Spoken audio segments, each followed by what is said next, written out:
샬롬, 반갑습니다. 오늘 말씀의 역사 시리즈로 2주간 말씀을 나누려고 합니다. 오늘 첫째 시간으로 살아있는 말씀, 그렇게 제목으로 나누겠습니다. 요한복음 1장 1절로 3절에 말씀하시기를요, 태초에 말씀이 계시니라. 이 말씀이 하나님과 함께 계셨으니 이 말씀은 곧 하나님이시니라. 그가 태초에 하나님과 함께 계셨고 만물이 그로 말미암아 지은 바 되었으니 지은 것이 하나도 그가 없이는 된 것이 없느니라. 이렇게 말씀하셨습니다. 그러니까 요한 사도는 이 말씀이 곧 하나님이시라.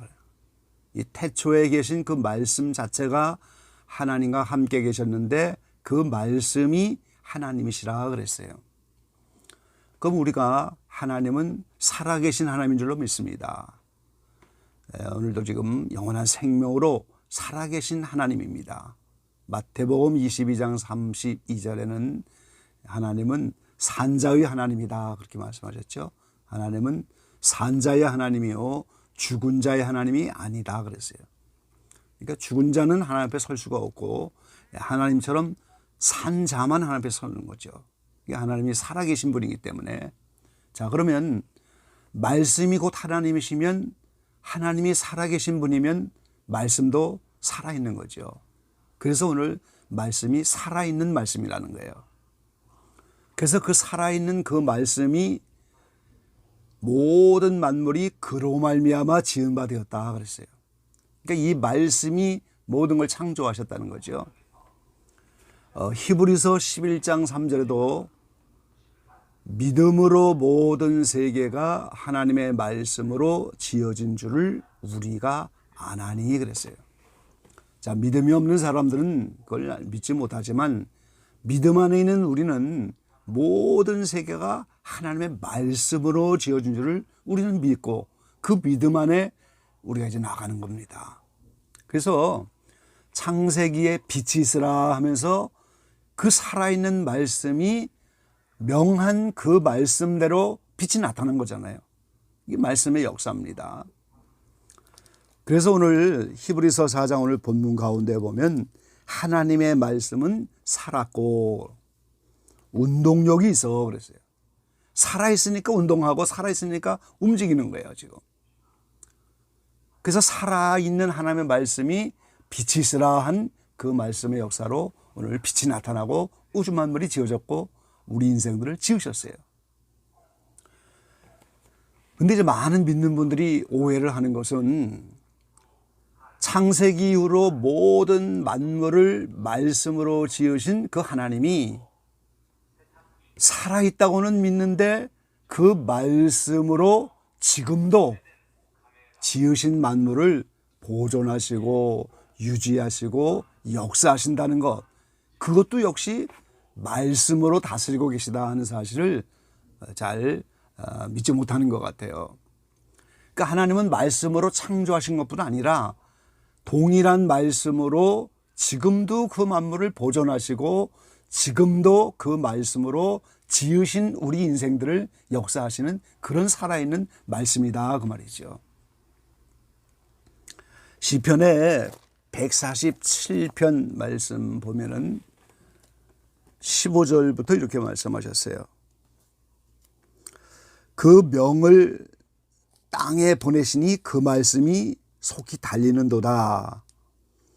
눈을 양털같이 내리시며 서리를 재같이 흩으시며 우박을 떡부스러기같이 뿌리시나니 누가 능히 그 추위를 감당하리요. 그 말씀을 보내사 그것들을 녹이시고 바람을 불게 하신즉 물이 흐르는도다. 하나님 말씀을 보내서 이제 눈도 나리고 서리가 내리고 우박이 내리고 오늘 말씀을 보내시니까 바람도 불고 물이 흐르고 이 자연 모든 우주 만물이 자연적으로 움직이는 것이 아니고 말씀을 보내서 그게 움직인다는 거예요 지금. 148편에도 또 말씀하셨죠. 7절 8절에 보면은 너희 용들과 바다여 땅에서 여호와를 찬양하라. 불과 우박과 눈과 안개와 그 말씀을 쫓는 광풍이며 그랬어요. 우리 한국에는 근래 태풍이 자주 일어나고 있죠. 어제도 이제 남한 일대가 태풍이 지나가고 일본을 강타해서 아주 일본은 큰 피해를 입고 있습니다. 이렇게 자주 태풍이 나타나는데 이 허리케인, 태풍, 광풍 이게 전부 말씀을 쫓아 일어난다고 말씀하고 있는 거예요. 그럼 이렇게 지으신 우주 만물에만 말씀으로 역사하셔서 보존하시고 지금도 섭리하여서 비도 내리게 하고 우박도 내리게 하고 소리도 내리게 하시고 바람도 불게 하시고 이제 광풍도 말씀을 쫓아 나타나게 하시는 건 뿐만 아니라 지으신 만물의 영장인 인생에 대해서도 똑같은 말씀으로 섭리하고 역사하고 계시다는 거예요. 그래서 아까 읽은 시편 147편 19절 이하에 계속해서 말씀을 보면은 저가 그 말씀을 야곱에게 보이시며 그 율례와 규례를 이스라엘에게 보이신도다. 아무 나라에게도 이같이 행치 아니하셨나니 저희는 그 규례를 알지 못하였도다. 인생들은 잘 깨닫지 못하는데 하나님은 선민인 이스라엘을 택하여 그 이스라엘 민족에게 계속해서 말씀을 보내셨어요. 야곱에게도 보이시고 이스라엘 전체에게도 그 말씀과 유래를 계속 보이셨어요. 오늘 선민인 이스라엘에게만 말씀을 주시느냐? 그게 아니고 오늘 예수 믿는 우리에게도 이스라엘과 같이 말씀으로 역사를 하시는 거예요. 그래서 시편 105편의 말씀에 보면은 105편 17절 말씀입니다. 105편 17절에 보니까 한 사람을 앞서 보내셨으며 요셉이 종으로 팔렸도다. 그 발이 착고에 상하며 그 몸이 쇠사슬에 매였으니 곧 여호와의 말씀이 응할 때까지라. 그 말씀이 저를 단련하였도다 그랬어요. 자, 하나님은 이스라엘한 선민을 택해서 그 요셉이 애굽으로 팔려가도록 허락을 하셨어요. 그래서 요셉이 팔려갔는데 그 요셉을 한 사람 앞서 보내셨어요. 그래야 이제 후에 야곱이 70인과 함께 애굽으로 이주를 하잖아요. 그래서 모세의 때에 이제는 큰 하나님의 군대가 돼서 가나안 땅을 내서 출애굽하지요. 이게 인류 역사 전체가 오늘 어떻게 진행될 것인가를 모형으로 보이신 거예요. 그럼 요셉이 한 사람 그 애굽으로 가지 않으면 어떻게 그 하나님의 섭리와 뜻에 그 모형적인 역사를 이루시겠어요? 하나님이 이 요셉을 바둑에 포석을 하듯이 애굽에 심으셨는데 그 요셉이 감옥에 가서 착고에 상하고 몸이 쇠사슬에 매이고 이게 전부 말씀이 응할 때까지고 말씀이 저를 단련하였도다 그랬어요. 그래서 이게 다 오늘 모형인 거예요. 인류 역사가 어떻게 진행이 될 건가의 모형이에요. 그래서 요셉이 때에 7년 풍년이 오고 7년 흉년이 오는 것도 전부 모형입니다. 이 시대에 멀잖아 이런 풍년의 때가 오고 이어서 7년 흉년이 오는 것처럼 저구수가 나타나면서 큰 환란이 오죠. 이 개인이나 인류 역사나 바로 이 모형을 따라 하나님이 우리를 영적으로 성장케 하는 거예요.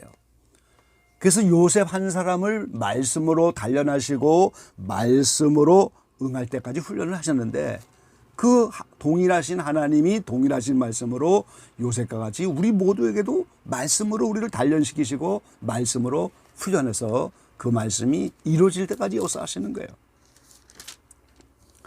시편 107편 20절에 보면은 인생이 이제 여러 가지 광야에서 먹을 것이 없고 식물을 싫어하고 사망의 문에 가깝고 흑암과 사망의 그늘에서 얼근줄에 매이고 이런 어려움을 많이 당하는데 이에 저희가 근심 중에 여호와께 부르짖음에 그 고통에서 구원하시되 이 하나님은 인생들이 고통 가운데에서 부르짖으면 구원하십니다. 그런데 20절 말씀해 보니까 저가 그 말씀을 보내어 그랬어요.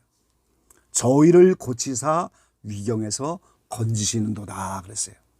그러니까 하나님이 부르짖어 기도할 때 건지시는데 살아있는 그 말씀, 빛이 있으라 창조했던 그 말씀, 지금도 살아있어서 바람을 불게 하시고 인생들을 말씀으로 다스리는 그 살아있는 말씀이 우리에게 오면은 그 말씀의 역사로 유경에서 건지신다는 거예요. 그래서 오늘 히브리 4장의 이 본문 가운데 보면 하나님의 말씀이 살았고 운동력이 있어. 좌우의 날선 어떤 검보다도 예리해서 혼과 영, 이건 우리의 심령이잖아요. 관절과 골수, 이건 우리 육체입니다. 그러니까 우리 영육 간의 모든 것을 날카로운 검보다도 예리한 그것이 찔러서 오늘 우리를 수술도 하고 치료도 하고 응답해 주시고 그 말씀으로 모든 걸 하신다는 거예요. 얼마 전에 어느 병 치유하시는 권사님을 찾아뵌 적이 있었는데요. 나이가 한 90 되셨는지 46년간 그 치유 사역을 하셨어요. 그 나이에 42개의 나라를 다니면서 이렇게 집회도 하시고 그랬다는데 그 조그만 열림교에서 이제 기도원을 만드셔서 그 방에서 치유하는데 거기 두세 번 가게 됐는데 그 벽에 그림이 하나 붙어 있더라고요. 의사가 지금 누군가를 치료하는데 그 배후에 예수님이 계셔서 그 의사를 통하여서 역사하는 그런 인상 깊은 그림이었었어요. 지금도 생각이 납니다. 그러니까 오늘 하나님이 의사를 통해서도 역사하지만 그 배후에 만군의 의사 되신 예수님이 사실은 그 배후에서 말씀으로 우리를 수술하시고 치료해 주시고 응답해 주시고 말씀으로 역사해 주신다는 거예요. 그래서 그 하나님 말씀이 오늘 우리에게 오시면 그 말씀으로 역사하시는 거예요, 지금. 그뿐만이 아니죠. 13절에는 지으신 것이 하나라도 그 앞에 나타나지 않음이 없고 만물을 상하신 자 앞에 눈앞에 벌거벗은 것 같이 다 드러나느니라 그랬어요. 이 말씀으로 응답하시고 역사하신 하나님이 그 말씀을 가지고 심판하시는 거예요. 그 말씀 앞에는 모든 것이 다 벌거성이처럼 드러나는 거예요, 지금. 그러니까 언젠가는 그 앞에서 다 심판을 받는데 오늘 연단받고 훈련받는 가정이 이미 우리가 심판을 받는 가정이에요. 그러니까 그 마음속에 있는 생각들, 속셈들, 계산 이런 것들을 이미 다 그 말씀이 꿰뚫어 보고 그 말씀을 가지고 그거를 심판하시는 거예요. 그래서 예수님이 지상 재림하실 때 이한검이라고 하는 말씀을 가지고 오셔서 공의롭게 적구세의 세력들을 심판하시잖아요.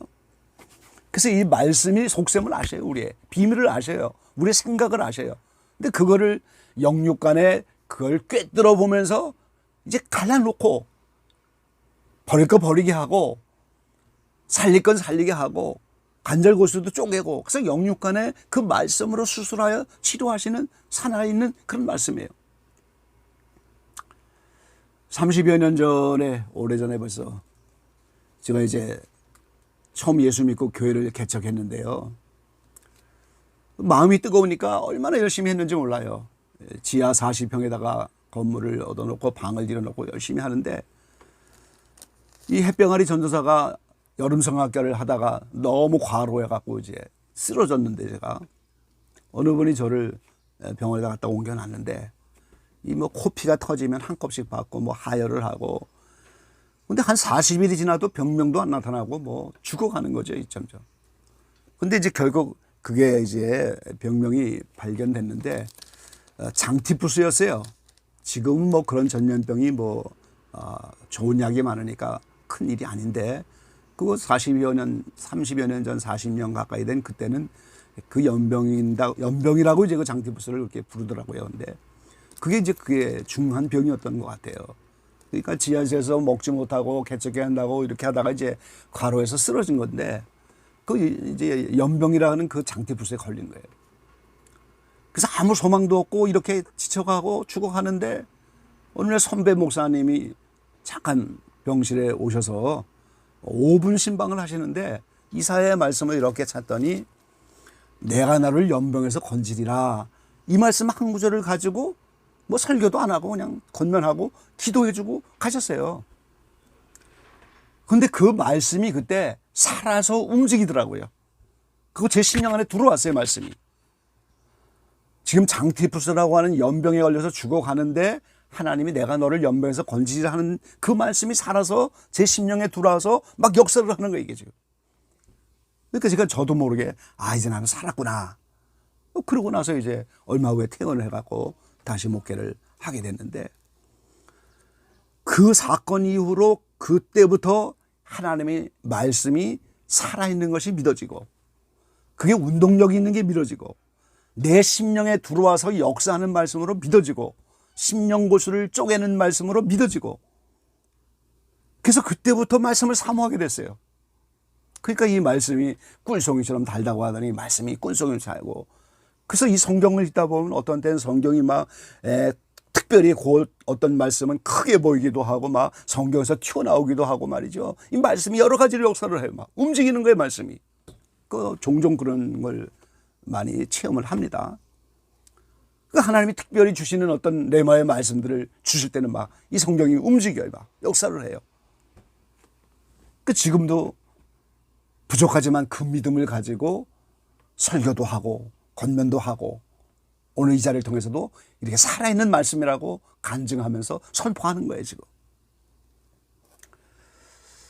오늘 기적예방의 모든 지체들이 오늘 하나님의 말씀이 살아있는 말씀으로 믿으시기를 간절히 축원합니다. 최근에 기적예방에 또 이렇게 보니까 성경 통독하시는 분들이 몇 분 계시고 말씀을 접할 수 있는 기회가 되셨다고 이렇게 보았는데, 이 말씀을 읽고 통독할 때 내게 주는 말씀을 주라고 기도하면서 말씀을 대하면 살아있는 그 말씀이 내 심령에 필요하는 역사를 하는 거예요. 내 육체에 지금 어떤 수술이 필요한지 그 말씀이 필요한 말씀을 하나님의 역사로 주시는 거예요. 제가 아는 어느 여자 목사님은 국민학교 교사하다가 예수 믿고 말씀을 만났는데 너무너무 말씀이 귀한 줄을 알고 주일날 교회 가서 목사님 설교를 들을 때 나에게 필요한 말씀을 달라고 어떤 때는 일주일 내내 금식하고 예배를 참석한 적도 있었다는 거예요. 나에게 꼭 필요한 말씀을 줘서 그 말씀이 내게 역사하기를 기다리는 걸 일주일간 금식하며 한 주일 설교를 그렇게 기다렸다는 거예요. 그러니까 말씀으로 역사를 안 할 수가 없죠, 하나님이. 얼마나 강력하게 역사를 합니까? 그게 지금 이제 거창 거기에 옛날에 신라의 큰 절이 있던 그 절터에다가 기도원을 세우셔갖고 역사하시고 일본 선교하시는 그런 목사님이 되셨는데, 오늘 우리가 말씀을 이렇게 사모하는 거예요. 지금 살아있는 말씀이, 그래서 시편의 수많은 말씀들이 많은 다윗의 신앙 고백이 한 구절만이라도 내 심령 안에 들어와서 살아 움직이고 능력 있는 말씀이라면 그분이 나의 반석이고 나의 힘이시고 그분이 나의 모든 그 말씀 한 절만이라도 내 마음에 들어와서 역사를 하면 그 말씀대로 되는 거예요. 왜요? 살아있는 말씀이고 그 말씀이 하나님이기 때문에. 오늘 기적예방 모든 분들이 말씀을 살아있는 말씀으로 받으시고 필요한 말씀을 붙잡고 기도하는 가운데 이 말씀이 우리를 심령골수를 또 우리의 관절과 골수를 다 쪼개서 수술하고 새롭게, 그래서 말씀을 통하여 놀라운 기적의 역사와 응답의 역사가 곳곳에 나타나게 되기를 간절히 축원합니다. 아멘. 아멘.